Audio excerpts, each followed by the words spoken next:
Long ago, in the heart of Mbale village, where the rivers whispered secrets and the baobab trees stood like ancient storytellers, there was a cow unlike any other.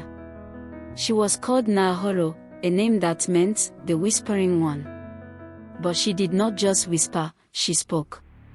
No one knew how Nyahoro gained her gift, but the elders whispered that she had once been a powerful sorceress, cast into the body of a cow for her wicked ways.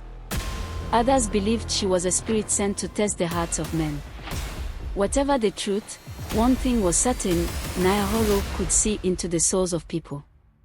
And worse still, she could grant their darkest desires, at a terrible price.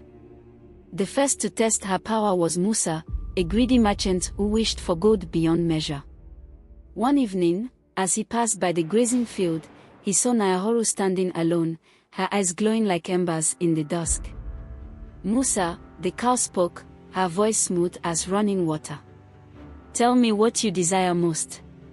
At first, Musa was terrified, but greed quickly swallowed his fear. He knelt beside Nyahoro, his hands trembling. "I want to be the richest man in the land," he whispered. Nyahoro tilted her head. "It will cost you." "I will pay anything," Musa said eagerly. Nyahoro's eyes burned brighter. "Then so be it." That night, Musa awoke to find his house overflowing with gold.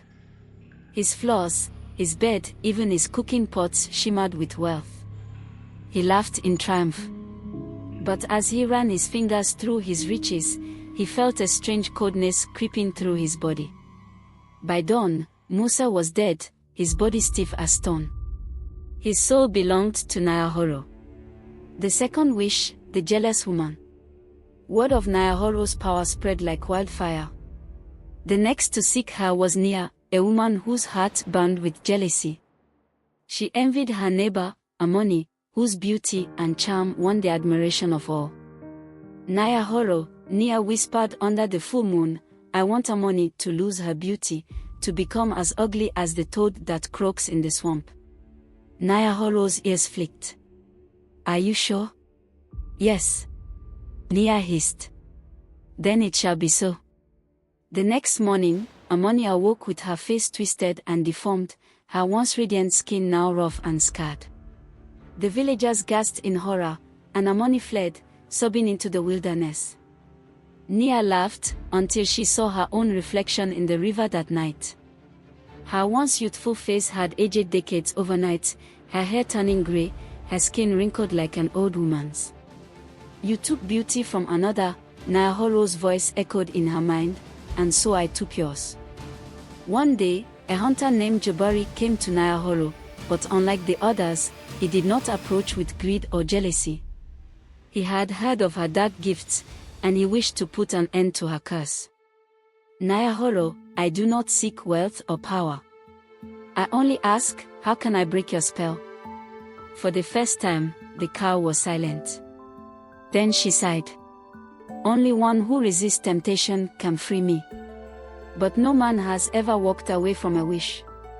Jabari nodded. "Then I make my wish." "Speak," Nyahoro said cautiously. Jabari smiled. "I wish for nothing." A great wind howled through the village as the ground trembled beneath them. Nyahoro let out a deep, shuddering breath. Her glowing eyes dimmed, and her body began to dissolve into golden dust, carried away by the wind. The curse was broken. From that day forward, no one in Mbale would ever again seek to trade their soul for desires. And whenever the wind rustled the trees, the villagers would whisper, "Resist temptation, lest you awaken the whispering one again."